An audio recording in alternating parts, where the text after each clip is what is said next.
வெற்றி நடை போடுகிறது.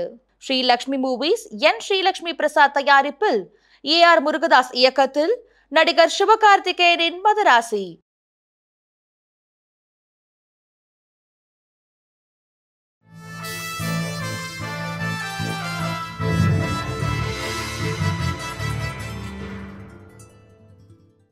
உங்களுடைய திரை வாழ்க்கையில் பார்த்தீங்கன்னா பல ஆண்டுகள் நீங்கள் உதவி இயக்குனராக இருந்தீங்க. அதுக்கப்புறம் இயக்குனரானீங்க. நீங்கள் ப்ளசண்ட்டாக இருக்கிற பீரியட் நினைக்கிறது உதவி இயக்குனராக இருந்த காலகட்டமாக இயக்குனராக இருந்த காலகட்டமாக? காலகட்டங்கள் எதுவுமே நமக்கு மகிழ்ச்சிகரமானதாக இருக்காது சார். எவ்ரி டே நமக்கு ஒரு பரீட்சையும் எக்ஸாமும் அதை நம்ம எழுதி பாஸ் பண்ணிட்டு போகிறதா தான் இருக்கும். இப்படி பரீட்சையாகவும் எழுதி பாஸ் பண்ணிட்டு போன காலகட்டங்களில் கூட எனக்கு விக்ரமன் சார் கூட ஒர்க் பண்ண அந்த 8 வருடங்களும் அந்த 6 படங்களும் எனக்கு ரொம்ப பிடிச்சிருக்குது. அது ஒரு மகிழ்ச்சியான காலகட்டம், ஒரு மகிழ்ச்சியான விஷயம். மறக்கவும் முடியாத, மறுபடியும் கிடைக்க நினச்சா எனக்கு அதுதான் வேணும்னு கேட்க நினைக்கிற ஒரு பீரியடு. நம்ம ஒரு விஷயம் விட்டுட்டோம். விக்ரமன் சார் வீட்டுக்கு எதிர்த்தாப்புல தான் இருக்கிறீங்க. அவரை பார்ப்போம். அவர் எங்கே நின்னாலும் நான் பார்த்துட்டு போய் வணங்க சொல்லுவேன். அவரும் எப்படி இருக்கிறீங்கன்னு கேட்பார். நான் அவரோட எப்பொழுதுமே அவருடைய ஒரு குரல் அவர் வீட்டில் இருந்து கத்துனா கூட நான் முதல்ல வெளியில் ஓடி வந்து என்ன எதுக்கு சார் கத்துறாங்கன்னு பார்ப்பேன். கேட்ட திறங்க வாட்ச்மேன் அவர் சொல்கிறதுக்கு முன்னாடி நான் போய் திறந்துடுவேன். வாட்ச்மேன் வந்து மெதுவாக திறக்கிறதுக்குள்ளே எனக்கு பிடிக்காது.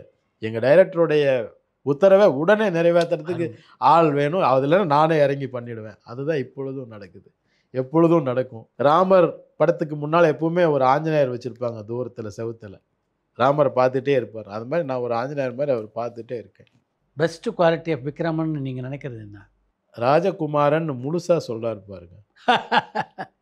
எப்பொழுதுமே அவர் திட்டும் பொழுது கூட, கண்ணா பின்னான்னு கூட திட்டும் பொழுது கூட, நீங்கள் ஒரு இவனா, நீங்கள் ஒரு அவ்வளோ பெரிய ஆளா, நீங்கள் என்ன பெரிய ஷேக்ஸ்பியரா, பெரிய கிரீஸ் கர்நாட்டா, அந்த வார்த்தைக்கு முன்னாடியெல்லாம் ஒரு நீங்கள் போட்டு தான் அவர் சொல்லுவார். நீங்கள் வாங்க போங்கன்னு தான் அவ்வளோ மரியாதையாக திட்டுவார். அதெல்லாமே நம்மளை வந்து செதுக்கிறதுக்கான உளிகளின் சுத்திகள்களின் அடிதான்.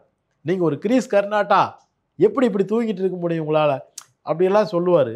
அந்த நீங்கள் வாங்க போன அவ்வளோ ரெஸ்பெக்டபுளாக திட்டுற ஒரு மரியாதையான டைரக்டர். அவருடைய படைப்புகள் வந்து நீங்கள் இமேஜ் பண்ணி பார்க்க முடியாது சார். யாராலும் கற்பனை பண்ணி பார்க்க முடியாது. இப்போ நான் என்ன சொன்னேன், பாரதிராஜா சார் ஒரு தமிழ் சினிமாவின் ஆணிவேர், அவர் இல்லாமல் நாம் இல்லை. ஆனால் விக்ரமன் சாருடைய படம் இருக்குது பாருங்கள், அந்த மாதிரி ஒரு படத்தை உலகத்தில் எந்த சினிமா டைரக்டரும் எடுத்திருப்பாங்களான்னு எனக்கு தெரியாது. ஒரு சில எழுத்தாளர்கள் எழுதியிருக்கிறாங்க.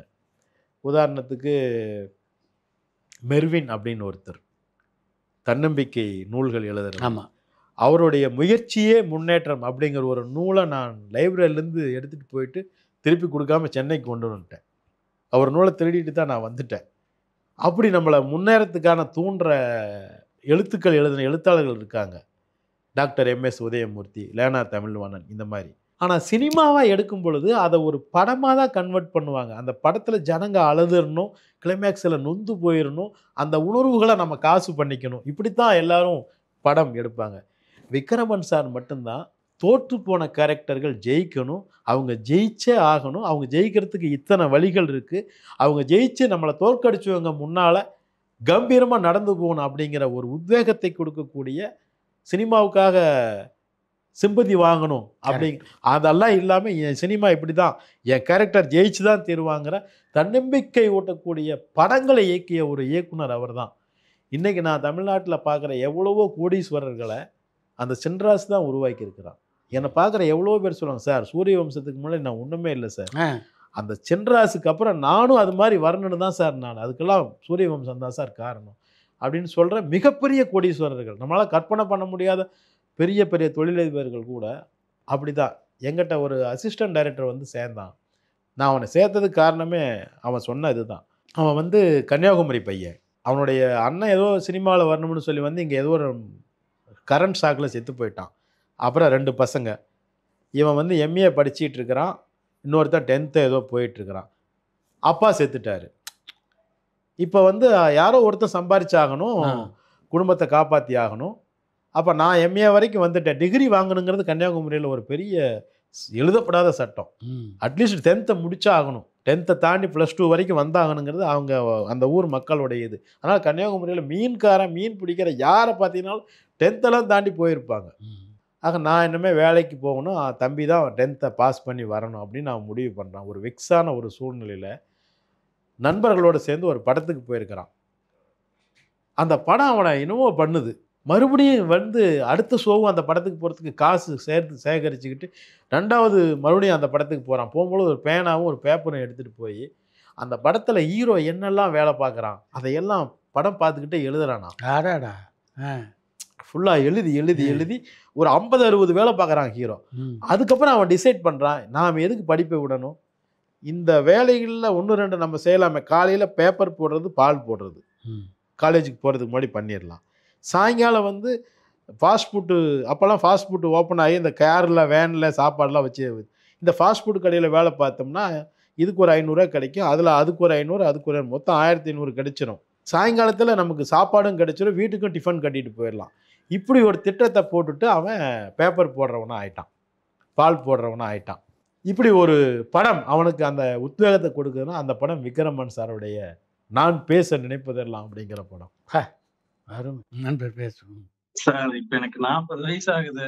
நான் 9வது படிக்கும்போது ரிலீஸ் ஆனது சார் நீ வருவாய் என.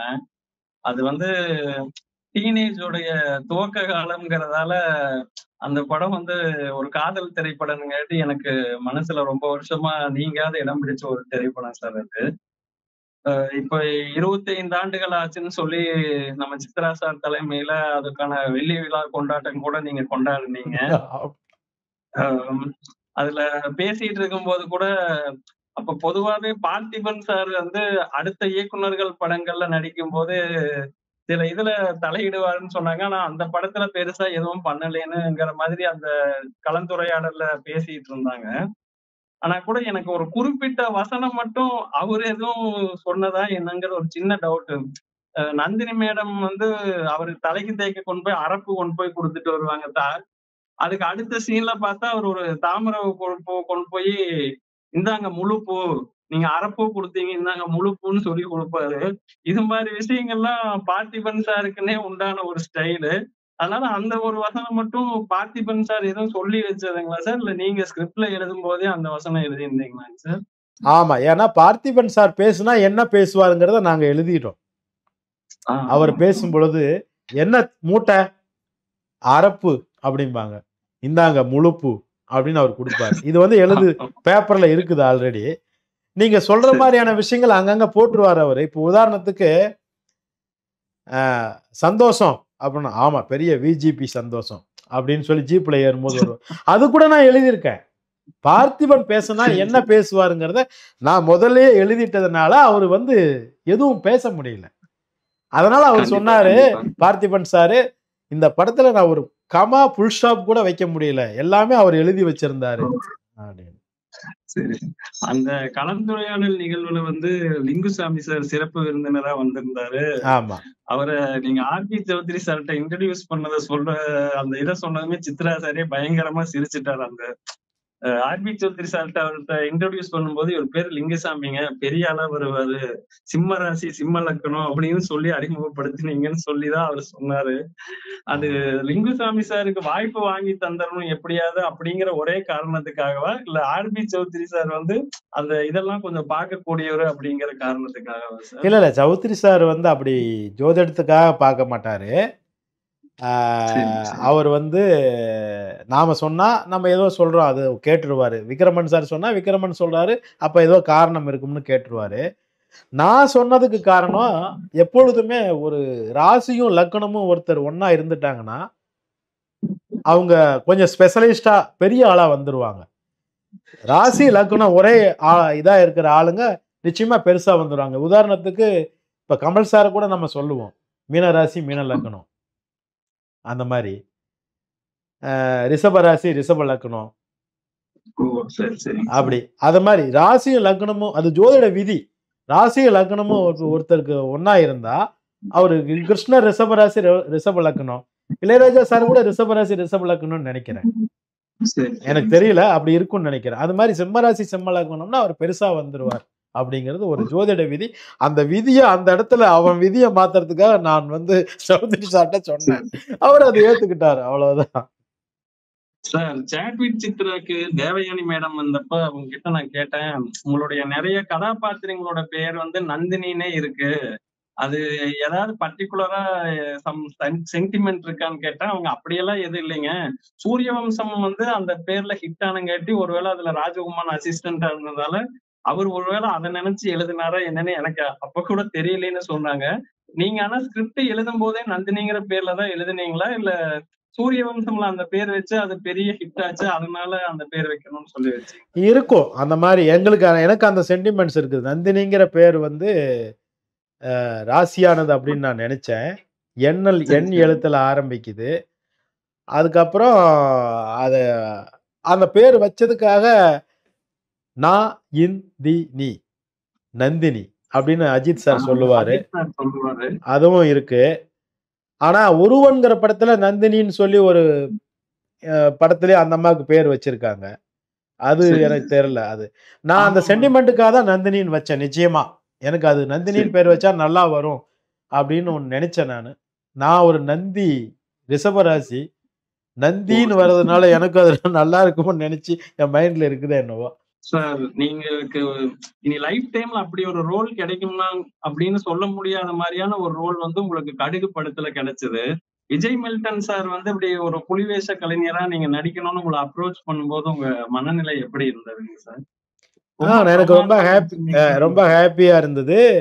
நான் அத ரொம்ப உன்னிப்பா கவனிச்சு அவரு சொன்னதெல்லாம் செஞ்சேன். அவர் எப்படி சொன்னாரோ அப்படி எல்லாமே நடிச்சேன். அதுக்காக நல்லா பிராக்டிஸ் பண்ணேன். நீங்க சொன்னபடி லைஃப் சரி. டைம்ல அப்படி ஒரு ரோல் கிடைக்குமாங்கிறது ஒரு டவுட்டா அதான். இருக்கக்கூடிய அளவுக்கான ஒரு ஒரு பெரிய சமாச்சாரம் நான் பண்ணியிருக்கேன். அதே மில்டன் சார் இப்ப என்கிட்ட 35 டேஸ் கால் ஷீட் கேட்டாரு இன்னொரு படத்துக்கு. நான் பண்ண முடியாதுன்னு சொல்லிட்டேன். நான் வந்து என்ன நடிகரா பார்க்கறது வந்து திருமதி தமிழ்ங்கிற படத்துல தான் பார்க்கிறேன். சரி, திருமதி சரிங்க. தமிழ்ங்கிற படத்த நான் வந்து என்ன ஒருத்தர் நடிகரா எல்லாரும் பார்க்கணுங்கிறதுக்காக நான் பண்ணியிருக்கேன். கடுகு படத்துக்கு பிறகு அது ஒரு வெற்றி படம். கடுகு படத்துக்கு பிறகு எனக்கு வந்த ஒரு 10, 15 கதைகள் எல்லாமே அதே வயசு, அதே நரைச்ச தாடியோட அப்படி இருக்கிற ஒரு 45 வயசு ஆளுடைய கதைய தான் வந்து சொன்னாங்க. நான் சரி, அதுவரைக்கும் சரிங்க. நான் எந்த படமும் நான் பண்ணல. சரிங்களா? எந்த படமும் ஆமாமா. நான் அதுல அக்செப்ட் பண்ணல. மறுபடியும் அதே மாரியான இப்ப சோமயாஜுலுன்னு ஒரு மிகப்பெரிய சாஸ்திரி, சங்கராபரண சாஸ்திரியா நடிச்சாரு. ஆமா. அதுக்கப்புறம் 40, 50 வருஷம் அவர் நடிச்சாரு. அவர் நடிக்காத லாங்குவேஜ்ல எல்லா ஹிந்தி படம் உள்பட்ட எல்லா மொழிகளையும் நடிச்சாரு. எல்லா படத்துலயும் அதே சாஸ்திரி கெட்டப்ல தான் அவர் நடிச்சாரு. இதுதான் இந்த இரும்புமான் சினிமா. உட்பட. ஆமா. இதுதான் இந்த சினிமா உலகம். கிருஷ்ணமூர்த்தின்னு ஒருத்தர் இன்ஸ்பெக்டர் ரோல்ல நடிப்பாரு. சரி. 150 படத்துக்கு மேல நடிச்சாரு. ஓ! இன்ஸ்பெக்டர் சரி, மட்டும் சரிங்க. தான் நடிச்சாரு. ஒரு படத்துல அவர் ஜட்ஜா கூட நடிக்கல. அவரே சரி, சரி, சொந்தமா சரி. ட்ரெஸ் தைச்சு வச்சிருப்பாரு. இன்ஸ்பெக்டர்னா என்கிட்ட ட்ரெஸ் இருக்குது நான் வந்துடுறேன் அப்படின்றாரு. ஆக இந்த உலகம் அப்படித்தான் கொடுக்கும். அதனால லைஃப் டைம் ரோல் அப்படின்னு ஒண்ணு கிடையாது ஒருத்தருக்கு. நீங்க வேற ரோல் கொடுத்தா அவர் அதையும் லைஃப் டைம் ரோலா பண்ணுவாரு. நீங்க கொடுக்கறது இல்ல.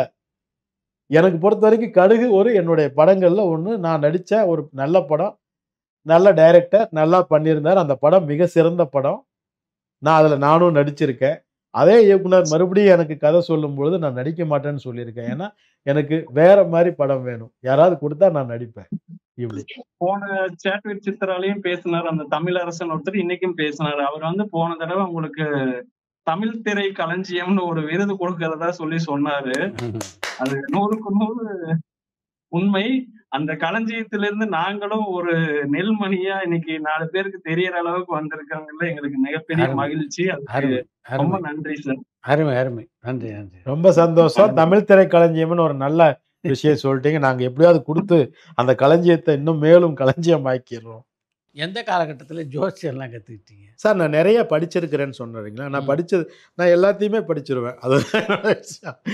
சின்ன வயசுல இருந்தே நான் அது எல்லாமே படிச்சுட்டு வந்திருக்கிறேன். கைரேகை, மாயாஜாலம், மேஜிக்கு, ம்.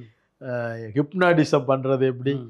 நான் படிக்காதது ஒன்றும் இல்லைங்கிற அளவுக்கு லைப்ரரியில இருக்கிற எல்லாத்தையுமே படிச்சதுனால, நான் எல்லாத்தையும் ஓரளவுக்கு அப்படியே படிச்சுட்டு ம். வந்திருக்கேன் சார். தேவயானி ஜாதகத்தை எப்ப பார்த்தீங்க? தேவயானி ஜாதகத்தையும் நான் கல்யாணத்துக்கு முன்னாடியே பார்த்துட்டேன் சார். ஆ. டேட் ஆஃப் பர்த் வாங்கி ஆ. பாண்டி பஜார்ல ஆஸ்ட்ரோ மேனுவல்னு ஒண்ணு இருந்தது. இப்ப ஆமா. இல்ல தூக்கிட்டாங்க. ஆ. அவங்க கிட்ட ஜாதகம் போட்டு அதெல்லாம் பார்த்து, எல்லாமே அவங்களுக்கும் பலன்கள் இப்படி இருக்குங்கிறதெல்லாம் அது கல்யாணத்துக்கு முன்னாடியே சொல்லி, ஆ. அப்படிதான் நான் அவங்க ஜாதகப்படி இந்த காதல் கல்யாணம் இருக்காதுல்ல? தேவயானி ஜாதகம் என் ஜாதகமும் கிட்டத்தட்ட ஒரே மாரி இருக்கும். ஓ! அது ஒரு பெரிய மேஜிக்கலான விஷயமா இருக்கும். உதாரணத்துக்கு நான் வந்து மீன லக்னம், குருவுடைய லக்னம். தேவயானி தனுசு லக்னம், அதுவும் குருவுடைய லக்னம். ஓ என்னுடைய குரு 5ல் உச்சம், டாப்பஸ்ட் குரு. உலகத்துக்கே பாடம் நடத்துகிற அளவுக்கு அறிவு அவனுக்கு இருக்கும் குருவால். குருன்னா விக்ரமன் சாரால் அப்படியே எடுத்து. புரியுது. தேவயானியுடைய குரு நீச்சம் 2ல். அப்போ என்னென்னா குரு நீச்சமாக இருந்தால் யாராவது சொல்கிறது தான் அவங்க செய்வாங்க, அவங்களா ஒன்றும் அவங்களா ஒன்றும் யாருக்கு எதுவும் சொல்ல மாட்டாங்க. அப்படி நீங்கள் தேவயானி பேச்சில் எடுத்துட்டீங்கன்னா தேவயானி யாருக்கு அட்வைஸ் சொல்லாது. நீங்கள் அப்படி இருங்க இப்படி நான் சொல்கிறேன் பார்த்தீங்களா, வழியே போய் சொல்லுவேன். தேவயானி யாருக்கு அவங்க என்ன சொல்கிறாங்களோ அதை கேட்கும், எந்த டைரக்டர் என்ன சொல்கிறாங்களோ அதை நடிக்கும். சொந்தமாக அது எதுவும் இன்ஃப்ளூயன்ஸ் பண்ணி யாருக்கும் போய் வாக்குவாதங்கள். ஜாதக அமைப்பே அப்படி. குரு வந்து நீட்சமாக இருக்கிறதுனால. அது மாதிரி 3வது வீடு ராசி தேவயானிக்கு கும்பராசி. எனக்கு 3வது வீடு ராசி ரிஷபம். சுக்கிரன் என்னுடைய ராசியாதிபதி. என்னுடைய ராசியாதிபதி சுக்கிரன் 3லேயே ஆட்சியாக இருக்கார். ஒரு சினிமாவுக்குள்ளேயோ ஒரு கலைக்குள்ளேயோ ஒரு ஆட்சி செலுத்தக்கூடிய அளவுக்கான ஜாதகம். தேவயானியினுடைய ராசியாதிபதி சனி, வியாபாரம் வர்த்தகம் அதில் ஈடுபடக்கூடிய ஒரு 7ல் இருக்கார். 7ல் இருந்தால் ஒரு கிரகம் கிட்டத்தட்ட நல்ல பலன்கள், உச்ச பலன்கள் கொடுக்கக்கூடிய நல்ல எந்த தோஷமும் இல்லாத அவங்களுடைய வியாபாரம் அந்த சம்பந்தப்பட்ட விஷயங்கள் இருக்கும்.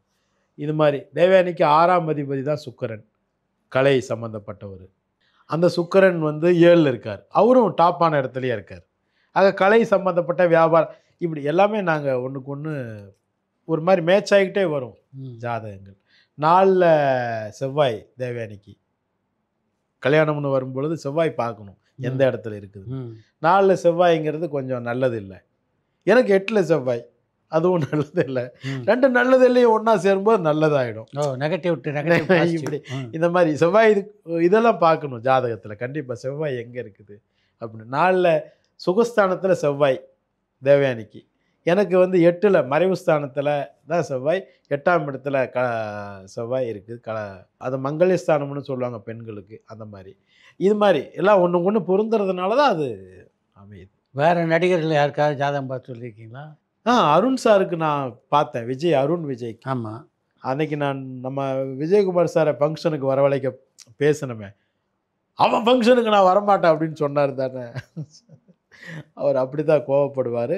முதல் நாளே என்கிட்ட பயங்கரமாக கோவப்பட்டு, ஆனால் நான் அதை கூலாக அவரை எனக்கு பெரியவர்களை எப்படி ஹேண்டில் பண்ணணும்னு நல்லா தெரியும். நான் நிறையா சின்ன பையனாக இருந்து பெரியவர்களோட. அப்போ நீ ஒரு விண்ணுக்கும் மண்ணுக்கும்ல அருணை ஹீரோவாக ஆக்கணும்னு அவர் ரொம்பவும் முயற்சி பண்ணார். நானும் அப்பா சொல்கிறாரேன்னு முயற்சி பண்ணேன். விக்ரம் ரோலுக்கா? விக்ரம் ரோலுக்கு. அதுக்கு சப்போர்ட்டிவாக நடிக்கிற ஒருத்தர் வேணும்ல, சரஸ் சார் மாதிரி ஒருத்தர். சரஸாட்டையும் நாங்கள் பேசினோம், நிறையா ஹீரோக்கள்கிட்ட பேசணும், யாரும் பெருசாக சப்போர்ட் பண்ண வரல. கடைசியில் சௌத்ரி சாரும் சப்போர்ட் பண்ணலை. அவருக்கும் இந்த பையன் நடித்து எந்த படம் ஓடி இருக்கு, இவன் ஏன் இப்படி பண்ணிகிட்டு இருக்கான் அப்படின்ட்டு. அதனால் அது நடக்காதனால நான் வந்து இந்த மாதிரி நடக்காது போல் இருக்குது அப்படிங்கிறத நான் பிளான் பண்ணேன். வேறு கதையை மாற்றினோன்ட்டு பூமகள் வந்தாள் அப்படிங்கிற ஒரு டைட்டில் வச்சுருந்தேன். அதை தேவதை வந்தாள் அப்படின்னு மாற்றிக்கிட்டு அதுக்கு தனியாகவும் தேவயானி எதாவது அருண் வச்சுட்டு பண்ணிடுவோம்ட்டு அந்த கதையும் நான் சொல்லி பார்த்தேன் சௌத்ரி சார் அதை காதலே வாங்கலை, கொஞ்சம் செலக்டாக வரல. என்ன இப்படி இருக்குதுன்னு அப்புறம் அந்த அப்பாட்ட சொன்னேன், சரி அந்த ஜாதகம் பார்க்கலாம்ப்பா அந்த தம்பிக்கு எப்படி இருக்குதுன்னு. யார் சொன்னது? நான் தான். அவர் உடனே அதுக்கான விஷயங்கள் கொடுத்தார். நான் ஜாதகம் எடுத்துகிட்டு பார்த்தேன். அப்போ நான் சொன்னேன் அவர்கிட்ட, என்னோட டிஸ்கஷன் ரூமில் வேலாயுதம் காலனியில் வந்திருந்தார். நான் அதெல்லாம் பார்த்துட்டு அவர்கிட்ட சொன்னேன், அப்பா இந்த பையனுக்கு வந்து 25 வருஷம் ஆகும் இவன் ஒரு இடத்துக்கு வரத்துக்கு.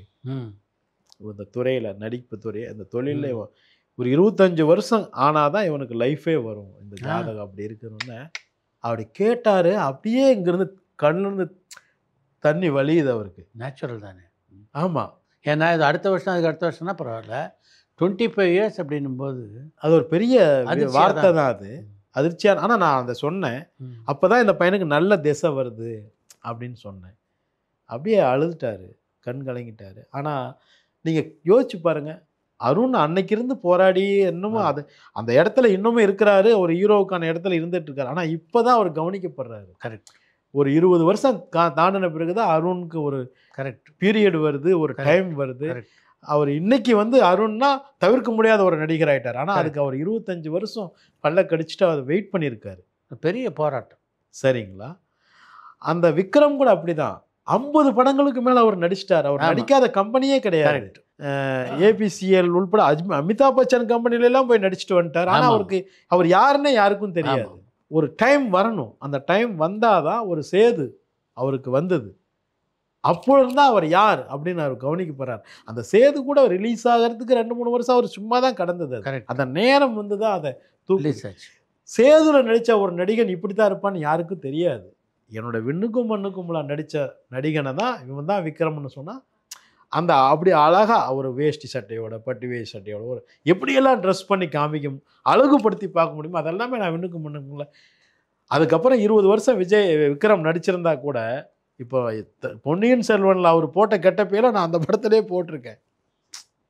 விண்ணுக்கு முன்னாடி அவருக்கு ஒவ்வொரு சீனில் ஒவ்வொரு கெட்டப் போட்டெல்லாம் நான் பண்ணி அவரை அழகுபடுத்தி ஒரு விக்ரமை எப்படியெல்லாம் அழகாக காமிக்க முடியும்னு காமிச்சு இவர் தான் விக்ரம் அப்படின்னு சரத் சார், குஷ்பு வித்து தேவயானி இவங்க காம்போக்குள்ளே அவரை வச்சு நான் அழகாக கொண்டு போய் நிப்பாட்டியிருக்கேன். அதை தாண்டி அவருக்கு ஒரு நேரம் வந்தது. அந்த நேரம் இருந்தது. தில்லு தூள் அது இதுன்னு அவர் டைம் வரணும் சார் ஒருத்தருக்கு. அதை தாண்டி யாரும் ஒன்றும் பண்ண முடியாது. இல்லை, டைம் வந்தால் தான் நம்ம என்ன செய்கிறோமோ அது. இது இப்போ தேவயானி மாதிரி ஒருத்தர் இன்ட்ரொடக்ஷன் ஆனதுலேருந்து அந்த அம்மா இன்னைக்கு வரைக்கும் க்ரீனாகவே இருக்காங்க. ஒரு ரஜினி சார் மாதிரி இல்லைங்களா? இன்னைக்கு வரைக்கும் ஒரு அந்த க்ரீன்லேயே இருக்காங்க. அவங்க ஒன்றும் விலகவே இல்லை. அதெல்லாம் அதெல்லாம் யோகங்கள், ஜாதகத்தோட யோகங்கள். எவர் க்ரீனாக இருக்கிறதுங்கிறது ஒரு யோகம். அந்த யோகம் இருந்துருச்சுன்னா நீங்கள் அது போகவே போகாது. லாஸ்ட் ஃப்ரேமில் கூட செத்ததுக்கப்புறம் கூட வந்து ஒரு ஃப்ரேம் வைக்கலாண்டா இவருக்கு அப்படின்னு வச்சு அதை ஒரு சூப்பர் ஹிட் பண்ணிடுவாங்க. அது யோகங்கள். ரொம்ப நன்றி. மிகுந்த நன்றி. இவ்வளோ நேரம் நம்முடைய ரசிகர்களோட நிகழ்ச்சியில் பேசினதுக்கு ரொம்ப சந்தோஷம். எனக்கும் இப்படி ஒரு நல்ல வாய்ப்பை உங்களுடைய டூரிங் டாக்கீஸ் சாட் வித் சித்ராவில் கூப்பிட்டு என்னை கொடுத்ததுக்கு ரொம்ப நன்றி சார். நான் ஒன்றும் லைவ்லையே இல்லை, லைவ்லையும் இல்லை. நான் விவசாயம், இமயா நேச்சுரல்ஸ்னு அது இதுன்னு வியாபாரம் அப்படியெல்லாம் போயிட்டு இருந்தால் கூட என்னை நீங்கள் கொண்டு வந்து மறுபடியும் சினிமாவுக்குள்ளே சேர்க்குறீங்க. உங்களுடைய நிகழ்ச்சி மூலம் இவ்வளோ ரசிகர்களோட பேசும்படியாக வச்சுருக்கீங்க. ரொம்ப சந்தோஷம். அடுத்த வருஷம் 2026 விண்ணுக்கும் மண்ணுக்கும் 25வது வருடம் நம்ம கொண்டாட போகிறோம். நிச்சயமாக சரத் சார், குஷ்பு மேடம், தேவயானி, விக்ரம குடுமையை பிடிச்சி நான் இழுத்துட்டு வரேன். குடுமி அவருக்கு இருந்தால் இல்லைன்னா விக்கு வச்சாவது இழுத்துட்டு வந்துடுறேன். மேக்சிமம் என்னோட நண்பர் தானே, நிச்சயமாக பண்ண. எவ்வளோ நாள் தான் என் கூட அவர் சண்டை போட்டே இருப்பாராம். அதனால் அவர் பிடிச்சிட்டு கொண்டு வரேன். நம்ம 25வது வருடம் விண்ணுக்கும் மண்ணுக்கும் பண்ணுறோம். ஷோர். All the best.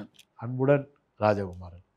நன்றி. டூரிங் டாக்கீஸ் ரசிகர்களே, இந்த நிகழ்ச்சி ரொம்ப சிறப்பாக அமைஞ்சதுன்னா அதுக்கு முக்கியமான காரணம் ராஜகுமாரன் தான். அவருடைய அனுபவங்கள்லாம் இதை விட சுவையாக பகிர்ந்து கொள்ளவே முடியாது. அந்த அளவுக்கு ரொம்ப சுவையாக பகிர்ந்துக்கிட்டாரு. அடுத்த முறை இன்னொரு கலைஞரோடு சந்திப்போம். நன்றி, வணக்கம். பரபரப்பான சினிமா செய்திகள், நட்சத்திரங்களின் பேட்டிகள், சினிமா வரலாறு ஆகியவற்றை பார்க்கவும் படிக்கவும் உங்களுக்கான இணையதளம் touringtalkies.co.